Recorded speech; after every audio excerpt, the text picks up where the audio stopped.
Alright, Scrum Squad, we're almost done. Ready to roll for the final picnic. Brumak, you okay, buddy? He's about to too. Okay. I feel so How lost do you without even- my rider. How do you even tame this thing? You're about to see. Yeah, see, I'm with Dom on this one. Come I on, appreciate Tail. it too. Come on, Tail. How hard can it be? I appreciate your enthusiasm, Marcus, but I don't know. Where there's a will, there's a way. But we don't have anyone named Will on the team. But we have willpower. And there you go. The entire climax is you driving this Brumak and shooting the shit out of the locust. Well, that's one way to up the climax. Control, Delta here. We've hijacked the Brumak so that we can... Hey, This is completely against standard protocol, but it sounds awesome as all hell. Yeah, but when you get back, you're going to face a serious drilling from the Sergeant Major. I've got the gun. So yeah, you control the Brumak the same as you do Marcus, except now you can unleash a salvo of rockets by pressing X. Cool its guns with the right trigger. There you go, like that. Hey, what's he doing firing you on? Wait, is that a human driving? So yeah, there you go too. Apparently, Final Fantasy XIV could not rip this off well. Wow. That's Say the the basic lot. gist. That's the basic gist of it. It's like it sounds like the easiest thing to rip off, but yet basically there's You'd the Final think they would have been Fantasy able to do it has with a the similar section, Eidolons. Basically, this Final Fantasy 13 has a similar section that's basically like this, except it only lasts for a minute. You don't even get a proper chance to enjoy it. It's not even a shooter. You just pilot this dreadnought, which is a vehicle that resembles a Brumak in terms of size and shape. Destroy some fences, squashing some soldiers, but that's it. You don't even shoot them. You just slowly walk and jump under a ravine, and that's it. I'll admit For I don't 5 even minutes. I don't even remember that section from the game. Well, I don't wonder if it's it was. over before you even realize it. So. I don't wonder if, again, it was supposed to be something that was supposed to be expanded more, but the devs just, couldn't implement it well and just left it there. Was that thing that Vanille tamed with whatever the hell her weapon that's is? The thing. Well, that's the thing, No, too. no, that's not what a Katonker was supposed to do. Well, that's the thing too, and now that after all these years, now that we know more about the development of the game and how much of a messy development cycle it was, while Nomura was a character designer. While Nomura was busy working on his own projects, like Roland Zufiu and the Kingdom Hearts games, eventually, I love this part. Nomura turned to Toriyama, and he's like, at some point we need to figure out what this game wants to be. Yeah, Nomura was literally Toriyama. Anyway, says a lot. Anyway, but I was asking, well, the part you were talking about, was that the part with the monster that was tamed by Vanille's weapon? No. It was Hope who was doing it. Hope took an enemy vehicle and commandeered it to defeat a couple of smaller enemies. The problem is, we actually got to play that? I thought that was just a cutscene. Again, and that happens actually on Pulse, Jova, remember? Because it's a reincorporation, but in a cutscene. It happened, the section that we mentioned happened on Cocoon in the junkyard level. I keep forgetting what it's called. Basically, Hell takes control of a dreadnought, and you smash some fences, you squish some enemies under the ravine, and then it's over. Now I remember, yeah, in the junkyard. I think it's after the Odin boss fight. No. I think that junkyard thing it's not like after the part where they, escape on that ship from the crystal area place. Yeah, it is. No, remember, at that point, the parties are split, and Lightning and Hope are on their own on the junkyard level. Well, I think this was before. And Vanilla are going another way. I feel like the Dreadnought part, well, the part where Hope pilots, I feel like that was before Lightning splits with them and thus Hope falls. No. It was afterwards. God, that really was so quick that I can't remember. I think that's the only time that ever happens, too. It is, and it's over again, so quickly. There's a cutscene reincorporation on Pulse when you discover Atomos in the underground level. but again, it's another blink and you miss moment. Whereas this, look at this. You're piloting a Brumak. One of the things that has been the biggest terror to you possible, aside from that giant worm. This is flipping awesome here. Like, that's what a scene like this should be. But yeah, you know, the more I think about it, the more I realize 13 had quite an identity issue. My guess is, because remember, Jova, one of the big reasons why 13 was so linear is because they wanted to appeal to Western gamers. Because remember, it was the Mystic Quest moment, you know. I mean, where, okay. I guess I'll give 13 credit. I mean, unlike Mystic Quest, it wasn't made with the mentality that. Oh, it's nice, awesome. I guess unlike Mystic Quest 13 wasn't made with the mentality that we were stupid to the point where I felt downright insulting. Yeah, especially considering how the game has several difficulty spikes. Let me put it like this. Mystic Quest felt like it was just taking the piss out of Western gamers, whereas 13 feels like it's trying to please Western gamers, senpai. More like punish them. Well, that's the thing, Tio. It thinks it's trying to please us, but it just ends up punishing us. What's the TV trope for that? I don't know. It's interesting you say that, Joe, but let me actually get this. So, anyone else want to challenge? At least but like I was saying, that's the thing too. I get the feeling in an attempt to appeal to us too, they decide, you know what, this whole Gears of War thing is becoming really popular in the West. Let's try to incorporate something like it. But it only lasts 40 seconds. There you go. There's your there's your big vehicle shooting segment. That's cool, right? Told. It really does feel like 13's the worst of the Final Fantasy franchises. When it comes to the main single-player games, because you know I'm not playing the animal 11 and 14 are in their own league. It's a different. Well, I'd say okay. Even if we were to compare those, I'd say 11 and 14 are better. But I see your point. No, they're better. I'm not saying that they're bad. I'm just saying when it comes to the single-player main series, I'm not including 13-2 Lightning Returns because 10-2, 13-2, and Lightning Returns are usually regarded as, not main games. They're more regarded as spin-offs by most people. And even sequels to mainline titles, they're technically spin-off, just more connected to the mainline series. Same for Final Fantasy IV: The Outer Years. The worst of the main games, not counting sequels, then.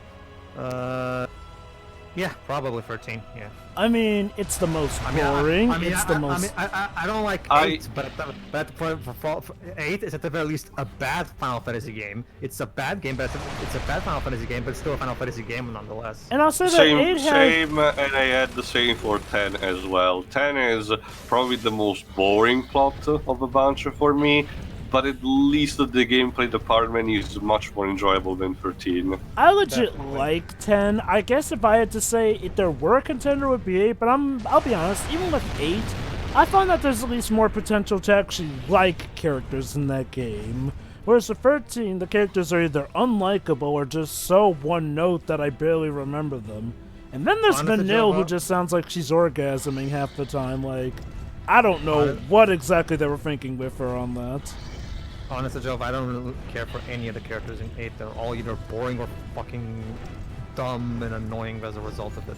I like some of them. The best I can imagine is some minor potential in characters like Irvine and Quistis, but they're so underdeveloped that you don't even notice that. Yeah. I guess, I don't know, something about 8 actually allowed me to enjoy it, whereas with 13, granted, maybe I'm a bit biased. 13 is worse, definitely. Maybe I'm a bit biased because 13 was technically the first ever Final Fantasy game I saw in some capacity, thanks to this channel. I mean, now also thanks to this channel, I'm more well-versed in Final Fantasy. But man, 13 was a weird introduction to the franchise. Granted, to be fair, alongside that, I was seeing Final Fantasy VII. Well, look at the bright side, Joe, but you can only go up from there. It's gotta be weird though, being introduced to the franchise with both the best and the worst. Yes, Dibs?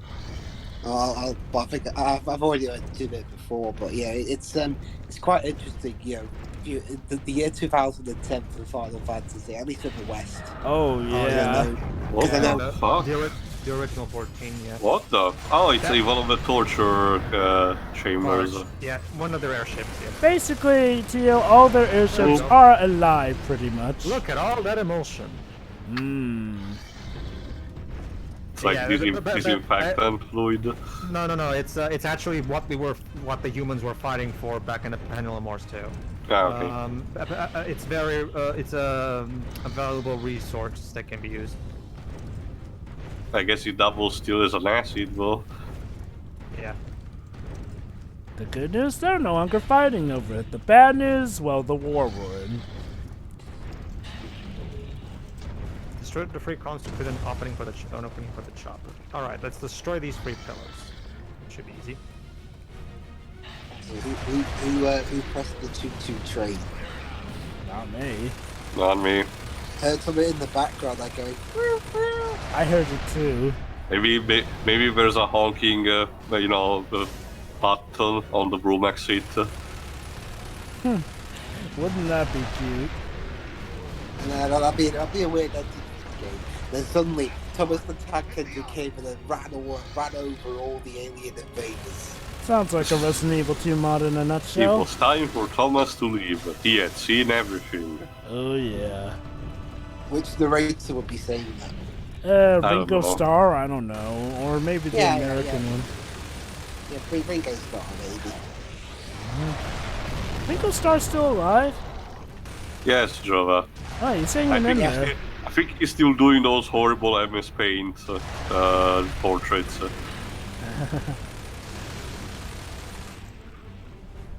I mean, there's a lot of jokes going around, at least around here. Yeah, I saw an episode of Red Dwarf recently where there's a joke about, we could end up in all sorts of different parallel universes, like one where Ringo Starr was a really good drummer. Ooh. And that was back in 1988, never mind.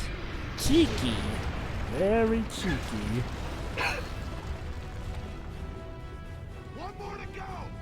Yes, Marcus, you can count. Well, at least that's Bill Gates, I guess. No. Bill Gates can count. It's the rest of the company men who apparently can. Remember, Jova, the OS numbering has also been faulty. Like, And they funny enough that they There were we go. recording. They were recording this. Bill Gates actually left the Microsoft board, so. Target area is clean and we have a clear Good thing. path for the Raven. All right.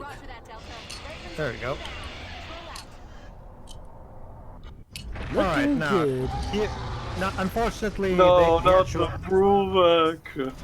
Unfortunately, the final boss itself is a bit of a letdown. It's kind of anticlimactic. Yeah, I think if I recall correctly, I remember seeing this in one of George Culture's top 10s. Ah, no, bad, Brumak, bad.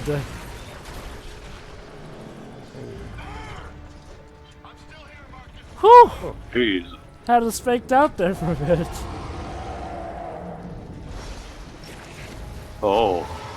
Oh, dear. It can mutate things? Yeah, the emulsion is actually. Oh no, our lended mount is betraying us. So we're about to see a lambent Brumak. Yep. Lost the light mass bomb. Basically, Tail, you're now about to see why the locusts are so afraid of the lamp. But Oh boy, the cuffs are off.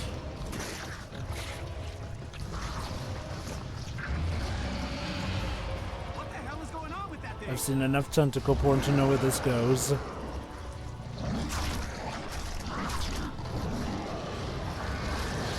Oh, Jesus Christ. Watch Alien much?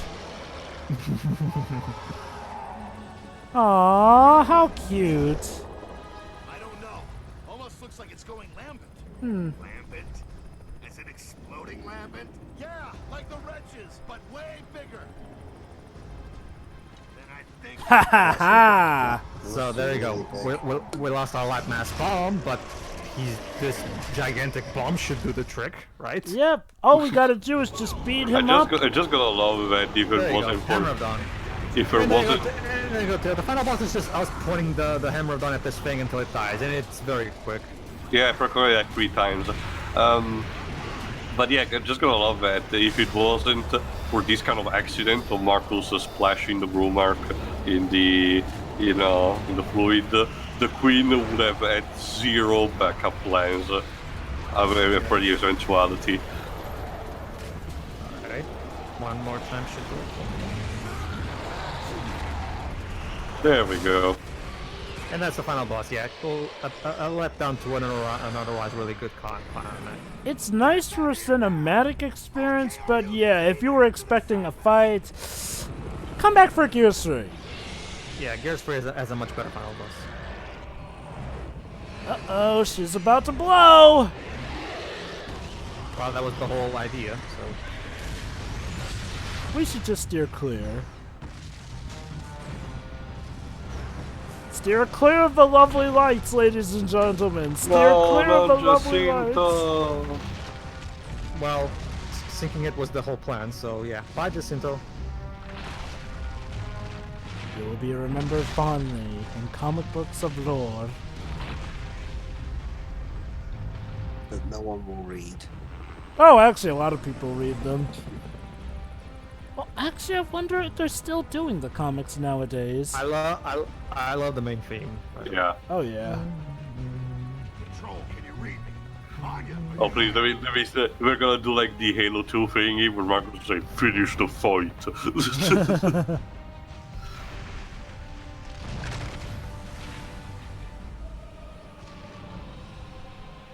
And thus the rivers will come pouring in over the cliffs and peaks of valor. You see, Queen, I told you to let my people go, but you didn't. Pretty much. There you go. Now you'll die, ancient Egyptian style. Pretty much. I mean, what's worse, dying ancient Egyptian style or dying Aztec style? Aztec style can be pretty brutal. One event, one unexpected twist of fate, and suddenly the world as you knew it is gone forever. Anya, can you read me?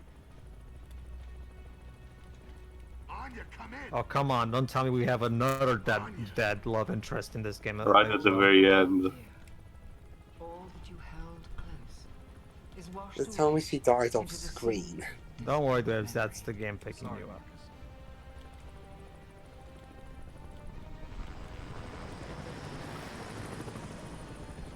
Life is cruel. Of this There you go. I have Call no Savior. Yay! But life continues There she is. on, with or without you. We all did it together. As a family. And now this time the locusts are totally for reals, balls to the wall, absolutely gone and gone. done for. One can only No, that's for the next game. Never mind the fact that this final narration is from the Queen. Yeah. So often, the legacies that we leave behind are not the ones that we intended. Wow, Queen, you sure have a way with words. She does. And that was the end. For now, anyway. Yeah, there's an after credit scene though, so stick around. All right, and once again we have the staff members telling their own message. Cliff and Rod, of course. There you go. Success is going from failure to failure without a loss of enthusiasm. True. My beautiful wife and Young, thanks for all the loving support and thanks for putting up with my beard. To the fans, hope you enjoyed the Beer. game. To Christopher Casey stood the chair. You guys make it possible. What is the best of my life? Gap, supportive family, epic outside interests, and the lamentations of the family. Ah. Hey, Ollie, the Stormtrooper outfit worked. I could die happy. Epic is the best company in the world. I miss those days. This is the best job in the world. We get paid to make games like this. I love this company. Sleep minus Putting 4 on my points. best crunch face. Hajime Mashite Weeb. Shouts to Bryce, Hilda, and Chris. To my family, my epic bros, and my friends who helped me stay sane through it all, Greg and Mike. Epic Games. I couldn't imagine working with a better horde. Love Twain and Jordan. A better horde. That's a Gears of War multiplayer joke.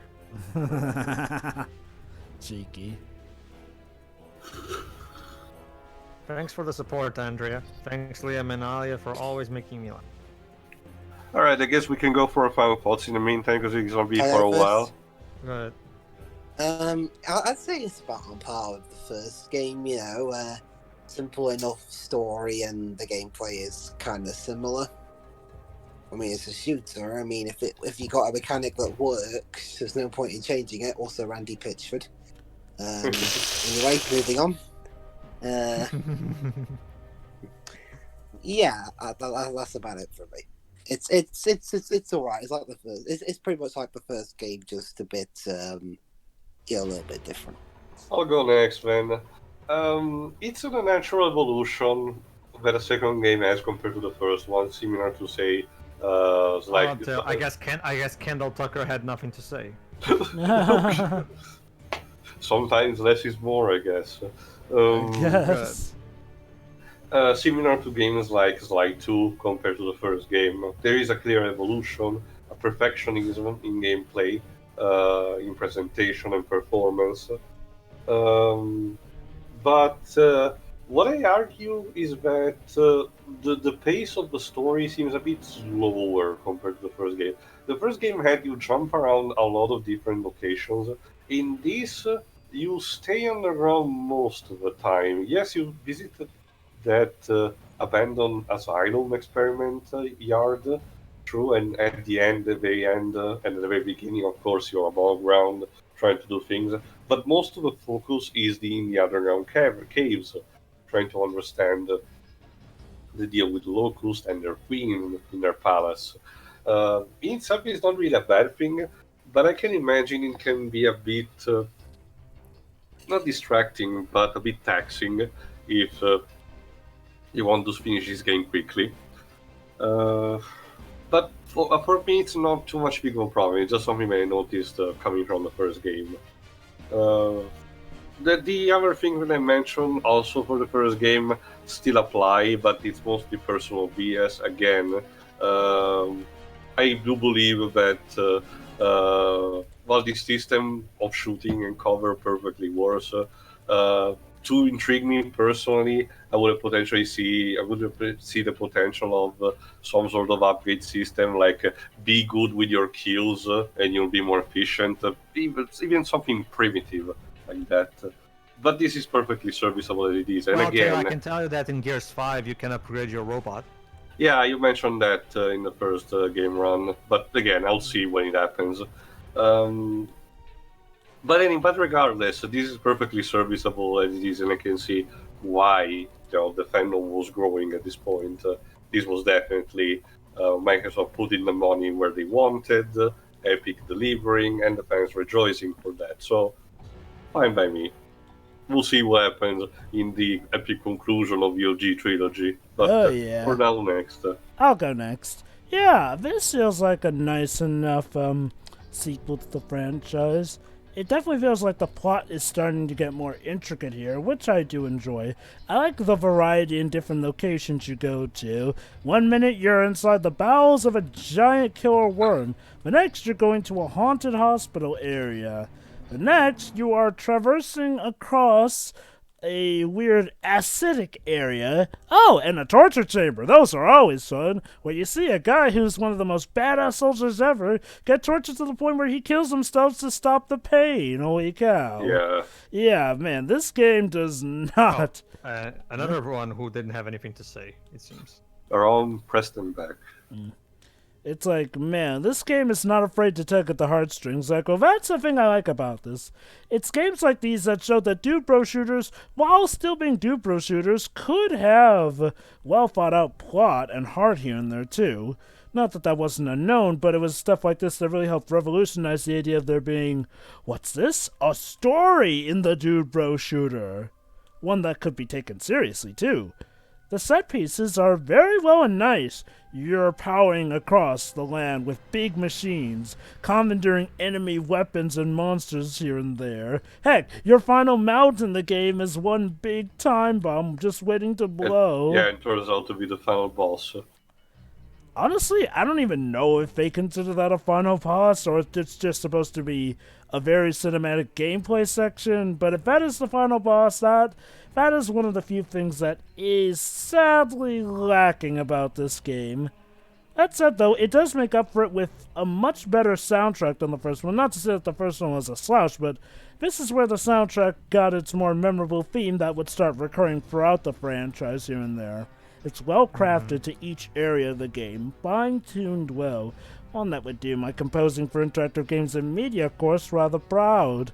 Then again, I'd expect nothing less from a professional in the field here. The character interactions are as fun as ever. In fact, they feel like they're getting better. Like, with each game, they get better. For the original trilogy, anyway. So yeah, kudos to there. The graphics look good as well. I can definitely tell that this is a game where they were given a proper budget, which they worked very well within. And it's just a fun time here. Like, someone who has looked a bit into the multiplayer, yeah, the multiplayer is good here, but I'm a guy who focuses more on single-player campaign stuff here and there to help justify a purchase. Unless it's something like Crash Bandicoot Insane Trilogy. I mean, the Nitro Field racing game. But I digress here. Overall, it's a good game. Though I can't wait till we get to 3. That's my favorite. Same. Alright then, Pedro, your turn. Yeah. Look, it's a really good game actually. Like it does manage to have it has a much better soundtrack. It has I find the overall quality of the dialogue quite better than the first games, and as a result, the kid interactions are even better. So yeah, it is a very enjoyable game, and it does refine the gameplay overall. It feels much better because unlike the first game, the difficulty curve is way better designed, and and as a result, the game is much more enjoyable. It's still not quite as refined as 3, but for what it is, it's fine. I mean, I guess to be fair, I'd rather live in a world where the second game is not as refined as the third game, rather than vice versa. And Jay had nothing to say as well. Well, if you didn't, well, how about this, Epic? If he didn't have anything to say, why did you even bother putting his name there? I guess to credit them as the highlights. Yeah. But he's already all these people are already credited in the actual credits roll in the background. So. Oh hey, they did have women on this team, in fact. Yes. What is this? Like, women cannot work on our Dude Bro shooters. They're full of cooties. Get them away. What a shock! But, it's like that scene from Family Guy where the cushion fortress, no woman's allowed. Yeah. Anyway, yeah, like I said, it's a pretty good game. Like I said, I really like, in particular, Steve Jablonski's soundtrack. It's really good, especially the main theme. And yeah, it's really enjoyable. Again, I still have my issue. My only real major issue with 2 and 3 is the lack of proper context for certain aspects that I would like to get and not have to go back and try to. Oh, hold on. And now a Metal Gear Solid style of tease. Oh, yeah, no kidding. I know, it's just like it. They have the logo on screen and there's a narration by a character. This is Adam. Oh. Is anyone out there? He's still alive. Dun dun dun. You bastards left me behind. Oh, no, What have you done? Damn you all to hell! No, wait, Oh, wait, I got it. It'll be just like the plot of Gunman Chronicles. A guy everyone respected gets left behind with everyone thinking that he died at the battle even though he survived. And the guy who survived has such a hatred and resentment to those who he believed abandoned him, so he's going to kill them all. So yeah, Adam Phoenix is alive actually, and we'll talk. We'll figure this out in the third game. So yeah, like I said, yeah, the game is pretty good. I just wish this overall. I just wish they didn't. Okay. The first game was really successful, and as a result, it spawned comics. Okay, that's fine. I just wish Epic games would have managed the multimedia crossover aspect better, because I still would have. This started out as a game franchise, and I still would have preferred for the video games to get the priority when it comes to story included. Most of that's okay. You have to have comics, fine, but try to make sure that there's stories that are self-contained and unrelated, or at least only tangentially related to the events of the game, and so you can allow the games to completely 100%, and I do mean 100%, stand on their own with all the context that you could ever possibly need. I feel like they still are able to, and like we've said before, the comics were made after the game, so as far as they knew, this was all the story they were getting until the comics were made. I know, but by the time they made the second game, most likely comics were already being made. So I kind of wish Epic would have, managed this, managing to distribute where each story would go where, better than this. I still think that the comics should have had their own. I still think, like, for example, let's say the backstory behind the backstory of Adam Phoenix and Anya's mom that we saw in the comics of the Ultimate Edition. That's fine. You can have that in the comics. It's not essential, so you can have those in the comics. But something like the relationship between Anya and Marcus, no, that should have been in the games, because in order for that moment that we just saw at the end to be even more effective and resonant, it would be nice to actually get some context for their prior relationship between the war. So I was kind of oh wait, okay, so is there something about Anya and Mark? So I had to go check on Gears Wiki. It turns out that there's this entire backstory of Marcus and Anya being lovers that's entirely put in the comics and not even mentioned in the games. And I'm sorry, Joe, but I want that stuff in the games. It's as this ending proved, it's important, and it would have made this ending a lot more emotionally resonant, at least to me. Like I've said, I feel like they managed to stand on their own pretty much from what we've seen so far. The extra details, sure, yeah. I'm sorry, Joe, but I don't consider an entire backstory of the past between two characters to be just a detail. It's an important part of the story that needs to be in there. So, well, context is everything. I think we should wait till we get to Gears of War 3 so we discuss more on that matter. Yeah, but outside of that, I don't really have any major complaints. It's a very good cover-based shooter that works really well. Gears 3 is much better, but this is definitely already a big improvement from the first game anyway. So definitely, it actually does show that this was a very well planned trilogy in terms of the overall game structure, because each game is better than the last. Too bad after 3 it went downhill, but that's a topic for another day. Yeah. So yeah, especially basically, audience, I just recently finished recording Gears 5, commentating on this game after finishing 5, it really puts in perspective how much the series has fallen. But whatever. Tune in for Gears 3, everybody. Yeah. All right, see ya.